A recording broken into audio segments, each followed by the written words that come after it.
These are the men who are supposed to be deployed within the slopes of Mount Rwenzori and even the entire mountain to ensure that they hunt down all the alleged criminals who have been terrorizing this area of the Rwenzori sub-region. This follows President Museveni's visit last week on Monday, and he said that if the criminals think that Rwenzori mountain is a heaven, he's going to show them that it's hell.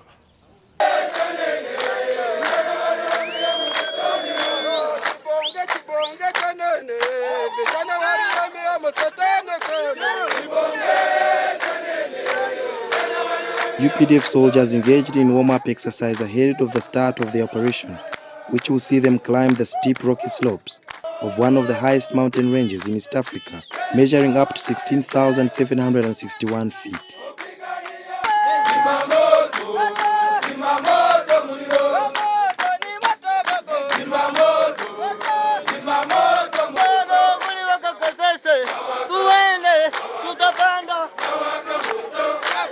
Wacha niwaombee kazi njema. Sawa? Sawa. Kwa jumla mogo, sawa? At around 10 a.m., the 2nd Division Commander Brigadier Peter Irel saw his troops off to the hunt for criminals under the Operation Usalama Rwenzori, which means Operation to bring peace in Rwenzori. However, he did not disclose how many boots he has deployed for security reasons. Brigadier Irel has previously headed operations against Al-Shabaab militants in Somalia.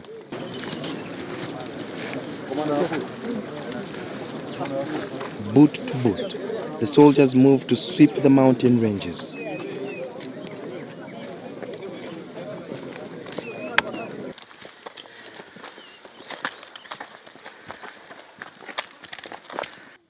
It was not an easy trek, and it showed us what resolve soldiers must have in the following days. Brigadier Irel says the operation will concentrate in Buganda County, said to be a haven for the suspected criminal gangs. The objective of this operation is there are two. One is to stop killings, destruction of property, and intimidation of civilians by some terrible elements. Two, apprehend and bring to book those who committed atrocities in Bundibugyo. As the full soldiers scoured the bushes and canopies of Rwenzori in pursuit of their assailants, accused of being fueling the ethnically motivated attacks, I asked Irel what would be the rules of engagement. You attack, we hit back. The operation is expected to last for 2 months and will be reviewed and could be extended.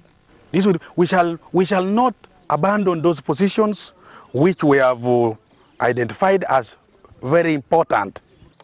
In the recent months, an estimated 100,000 people have fled the violence to safer zones and former refugee settlements. Many are very fearful. We shall do cordon and search operations in a number of these villages to try to identify these criminals, because I know they are known. First of all, we have their names. Irel says the UPDF has deployed in the 3 districts of Bundibugyo, Toroko, and Kasese flashpoints of the violence in 2014, in which 70 people were killed and 50 arrested.